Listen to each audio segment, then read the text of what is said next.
1500 участников и гостей. Таким масштабным выдался съезд Духовного управления мусульман. На повестке всего 2 вопроса – выборы муфтия и главного казея. По сути, это подведение итогов работы за последние 4 года.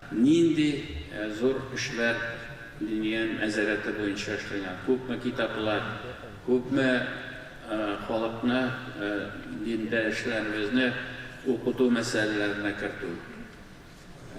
Әлбәттә, Татарстан күләмендә генә түгел, бөтен Россия күләмендә. Единственный кандидат на пост муфтия – Камиль Хазрат Самигуллин. У руля Духовного управления он уже 8 лет, и сегодня его переизбрали еще на 4 года.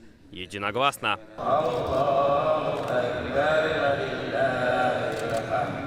Съезд Духовного управления мусульман проходит каждые 4 года. И кроме муфтия здесь выбирают и главного казея. Совет казеев – это, по сути, шариатские судьи, которые помогают мусульманам решать спорные вопросы. Джалиль Фазлыев сохранил пост главного казея единогласным решением.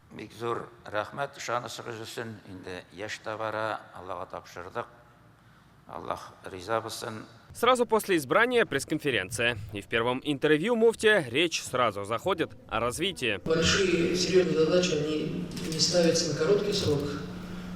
Основное – это продолжать заданный курс. Это издательская деятельность, это телевидение. На сегодняшний день в 100 мечетях преподается татарский язык.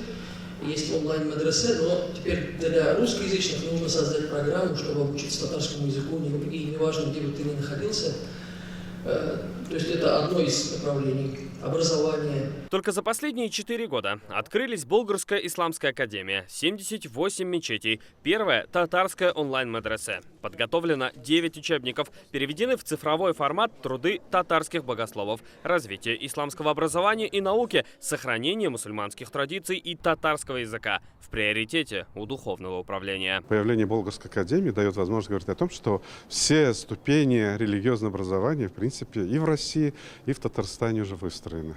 Большой проект – это оцифровка старых книг. Мы больше 1200 книг уже отсканировано, размещено на электронном библиотеке Даруль Кутуб.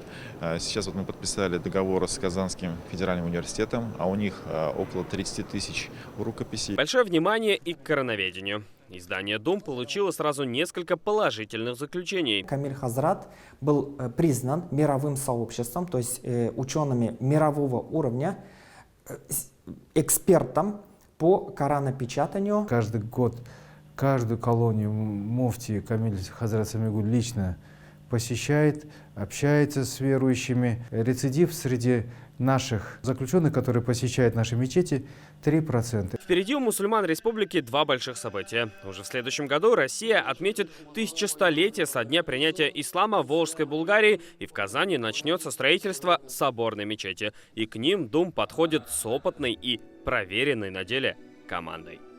Салават Ухмадуллин, Марат Зайдуллин, ТНВ, Казань.